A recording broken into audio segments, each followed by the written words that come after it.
Aurélia, comment vous présentez au mieux? Vous êtes quoi? Designer, vous êtes directrice artistique, vous êtes future maman, c'est ça?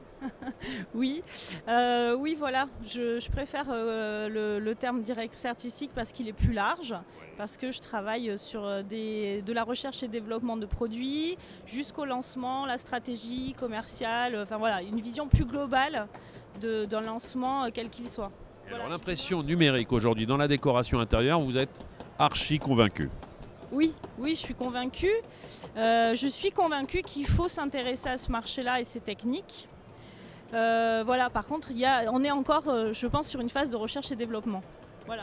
On dit que ce sont les balbutiements en ce qui concerne le grand public, c'est-à-dire que tout ce que l'on voit autour de nous, et Dieu sait qu'il y en a eu des choses et que ça a évolué au cours de ces dernières années, on dit voilà, pour l'instant le relais ne s'est pas encore opéré pour qu'un imprimeur de province puisse véritablement apporter une solution à son client ou sa cliente. Oui, c'est le constat que je fais également. C'est-à-dire que pour vendre un produit dans un lieu physique ou même sur Internet, il y a une chaîne à respecter, une chaîne d'intervenants. Il y a des aspects logistiques, il y a des aspects de packaging, il y a des aspects de marque, donc de branding, il y a des aspects de normes aussi. Il faut savoir ce qu'on vend au consommateur final. Donc il faut vraiment s'intéresser au produit, dans sa durabilité. Des encres, des supports, enfin voilà, donc c'est vraiment un développement complet.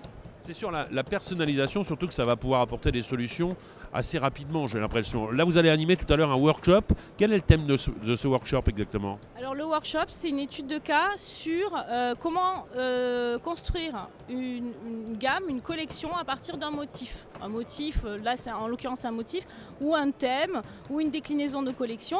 C'est en gros comment créer une gamme en 10 étapes pour avoir une offre cohérente au niveau du consommateur. En fait, que le consommateur puisse lire l'offre, je veux dire qu'il comprenne l'offre. Parce que aussi, il faut lui proposer un sens de lecture qui soit viable et qui soit audible pour lui, qu'il comprenne tout de suite.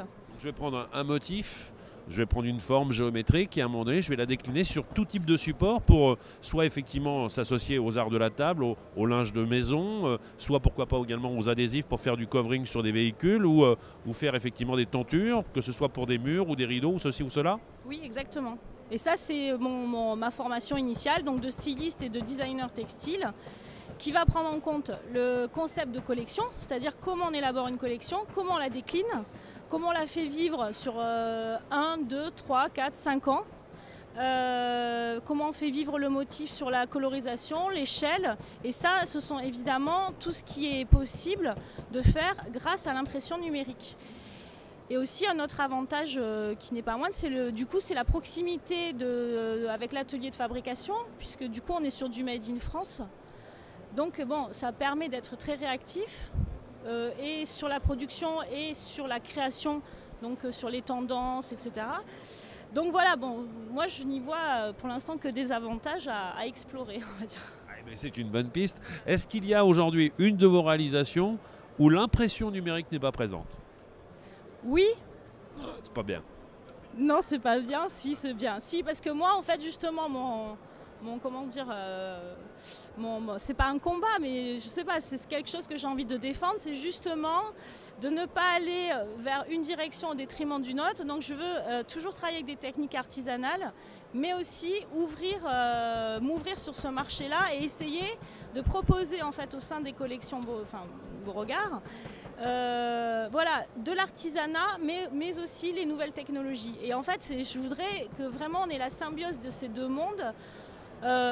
Pour en fait finalement être en cohérence avec notre temps. Voilà. Et pour vous offrir finalement aux personnes qui viennent vous voir un catalogue de plus en plus large sur les nouvelles techniques, les nouveaux outils, les nouveaux matériaux, tout ce qui est en train de se développer aujourd'hui, sans oublier ce qui existait déjà. Sans oublier ce qui existait déjà, parce que je trouve que l'artisanat culturellement et au niveau du patrimoine culturel, scénographique, l'iconographie qui est inhérente à l'artisanat, pour moi elle est très importante, ça fait partie de ma formation et je la défends.